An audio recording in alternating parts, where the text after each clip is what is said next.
Hey guys, welcome back. Andrew here with Ambient Endeavors, and today we're in for a wild ride. We're checking out a brand new pedal from Warm Audio, the RINGER. It's an accurate recreation of a really classic ring modulator effect.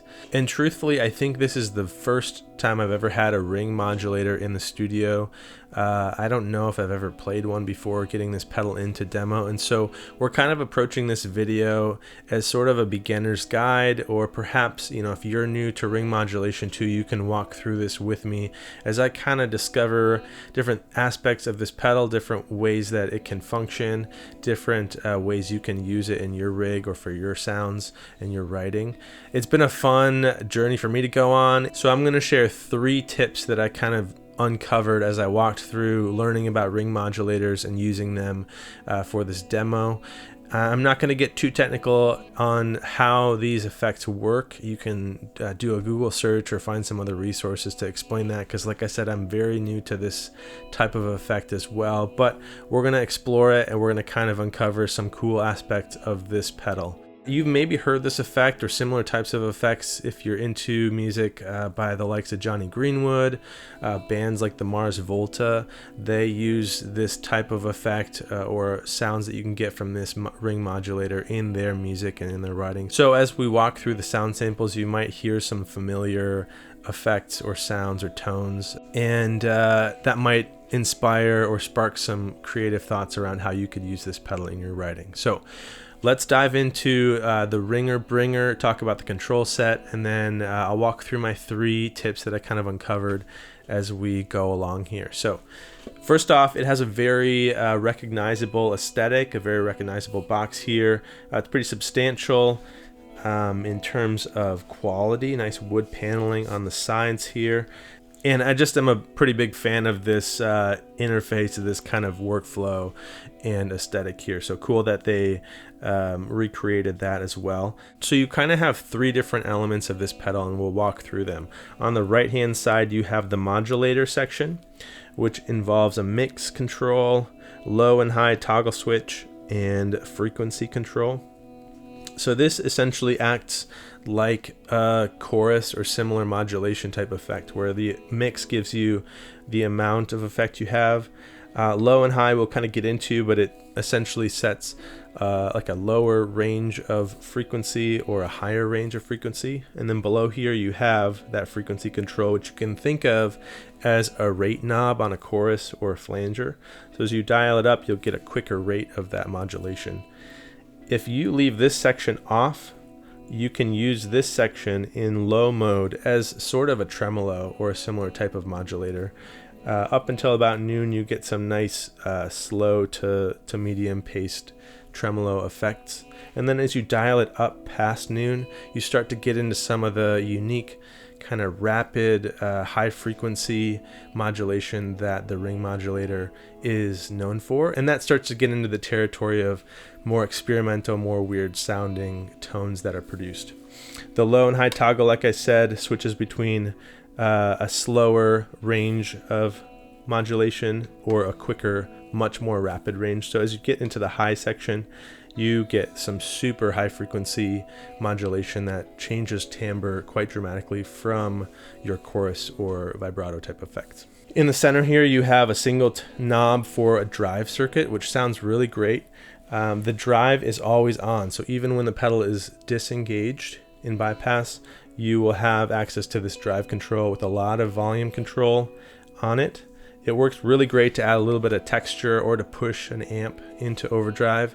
I also imagine it would work pretty cool to add some texture or some grit to synths or drum machines if you're running this in that sort of setup. And then on the left side here, you have the LFO, which has an amount control, 2 waveforms, square wave and sine, and then a rate control down here. So this side will end up manipulating the modulation and what's going on this side as you set it, and we'll walk through that pretty extensively in the sound samples to kind of get a feel for how you can use that in different settings to manipulate the modulation happening over here. Along the back, you've got a ton of different inputs here, 1/4 inches. You have audio in and audio out. Then you have a row of expression inputs to control any of the 4 knobs up here via expression pedals. So if you want to get really wild and experimental and hook up a couple expression pedals to do some on the fly effects with this, you can do it. You have some other outputs here for LFO. You have a carrier in and a carrier out there, and then you have standard 9-volt power here. What's great about this pedal is it's very pedalboard friendly. It's very up to date in terms of power. So you have a standard 9-volt center negative. Per the manual, you can run up to 12 volts in here. They say to not eclipse 15 volts to keep the operation safe there. So that's an overview of the Ringer Bringer and the controls and features there.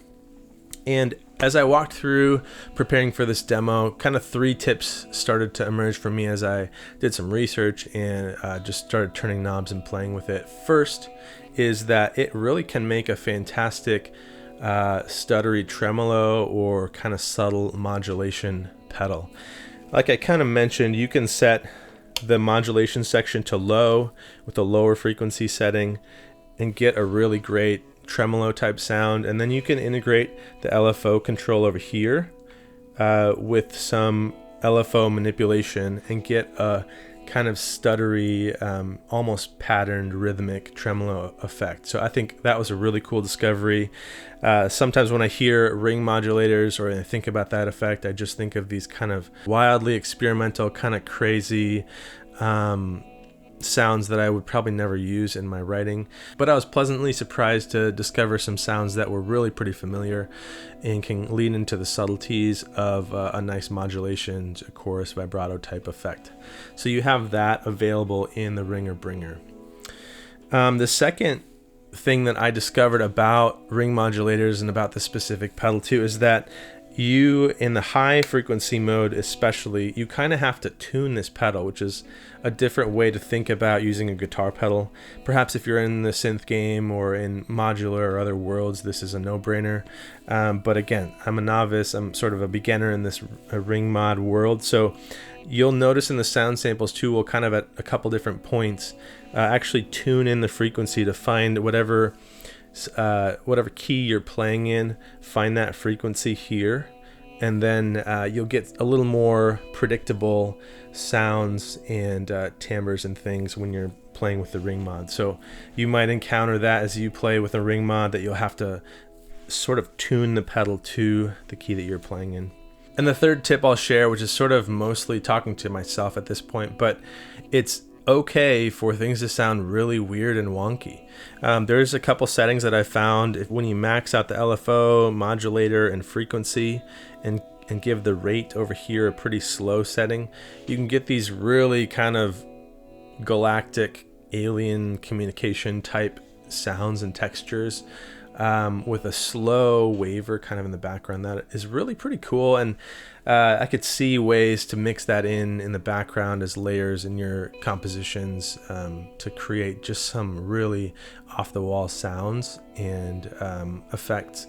So there's a lot of weird, there's a lot of experimental and kind of out there sounds in this pedal. There's a lot of ways that you could make this pedal sound strange or incredibly experimental or esoteric or kind of out there, nebulous, and some of those can be really fun. There can be these happy accidents that happen as you turn knobs and discover new sounds. So that was part of the fun for me in just discovering those sounds that at first blush seem really weird or strange or kind of out there, but either fine-tuning in on a more subtle approach to the setting or just imagining different contexts that you could use those sounds in is kind of a fun challenge. So those are 3 takeaways for me.